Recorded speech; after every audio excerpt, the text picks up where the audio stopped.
গাইবান্ধা জেলার সাদুল্লাপুর উপজেলার নূরপুর গ্রামে দুই ভাই তরুণ উদ্যোক্তা পারভেজ ও পাপেল আজ এক সফল ব্যবসা প্রতিষ্ঠা করেছেন।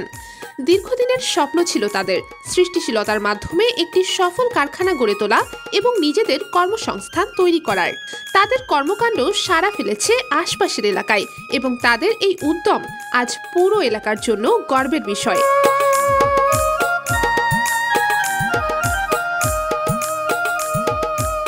এক বছর পূর্বে দুই ভাই পারভেজ এবং পাপেল শুরু করেছিলেন একটি ছোট্ট কারখানা। আজ এটি একটি সফল ব্যবসায় পরিণত হয়েছে, যেখানে তৈরি হচ্ছে পলিরড সুতা দিয়ে ফিতা রশি। তাদের এই সফলতার গল্প জানবো আজকের প্রতিবেদনে।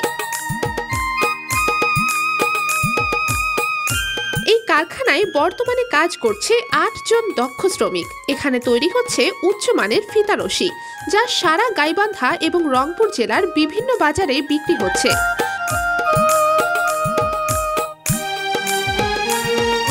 ফিতা রশি তৈরির মূল কাঁচামাল আসে নরসিংদী জেলার মাধবদী থানা থেকে।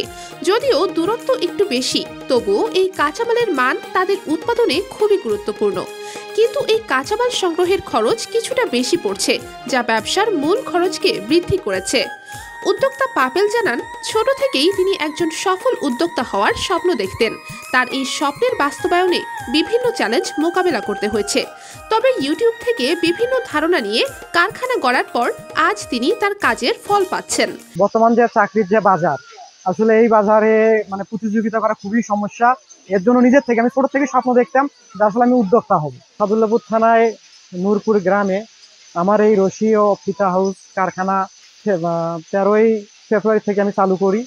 ইনশাল্লাহ এখন পর্যন্ত মোটামুটি ভাবে খুব ভালো চলছে।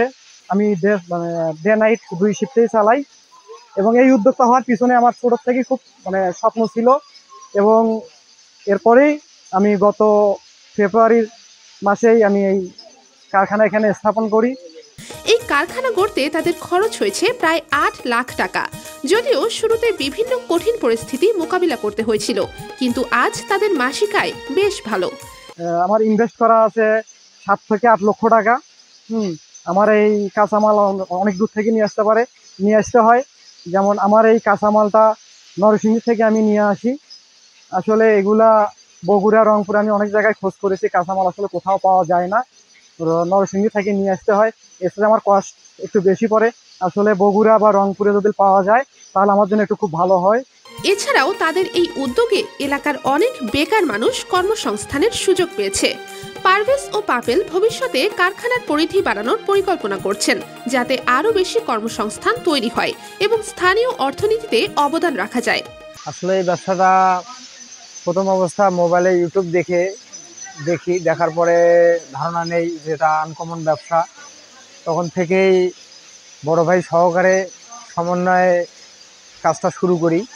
তার আগে কাজটা করার আগে বড় ভাইকেও পাঠিয়ে দেওয়া হয় ঢাকাতে, যে জিনিসটা একটু দেখে আসুক কেমন হয়, যেহেতু গ্রাম অঞ্চলের বিষয়। এটা প্রথম অবস্থা একটু ভয়ের মধ্যেই ছিলাম যে ব্যবসাটা কেমন হবে না হবে, কীভাবে চলবে। তো আল্লাহর রহমতে যেভাবে চলতেছে অনেক সুন্দর, ভালো। কিন্তু এটাই আমরা যেটা দেখছি প্রথমে ইউটিউব দেখেই যেভাবে দেখতেছি যে বাজারের চাহিদা অত্যন্ত ভালো, সেই তুলনায় প্রোডাকশন আমরা যেভাবে দেখা যায় এই শুক্রবারেও আমাদের কাজের চাপ থাকে, কোনো আমাদের অফডে বলতেই নেই, চলছে অনর্গল কাজ। আজকের এই প্রতিবেদন থেকে একটাই বার্তা স্পষ্ট, যে স্বপ্ন ও কঠোর পরিশ্রমের মাধ্যমে ভালো কিছু অর্জন করা সম্ভব। এক যুগান্তকারী সিদ্ধান্তে দুটি ভাইয়ের সাফল্যের গল্প গড়ে উঠেছে। যদি সত্যিকার অর্থে কোনো উদ্যোগ নিতে চান, তবে সবচেয়ে গুরুত্বপূর্ণ হলো আপনার স্বপ্নকে বাস্তবায়িত করার সাহস। যদি এই ব্যবসা কেউ নতুন করতে চায়, এখন তো আমি বলবো অনেক সুস্বাগতম। হ্যাঁ, অবশ্যই কেউ যদি এই বিষয়ে আসতেছে আমার কাছ থেকে পরামর্শ চাই, আমি অবশ্যই পরামর্শ দিব।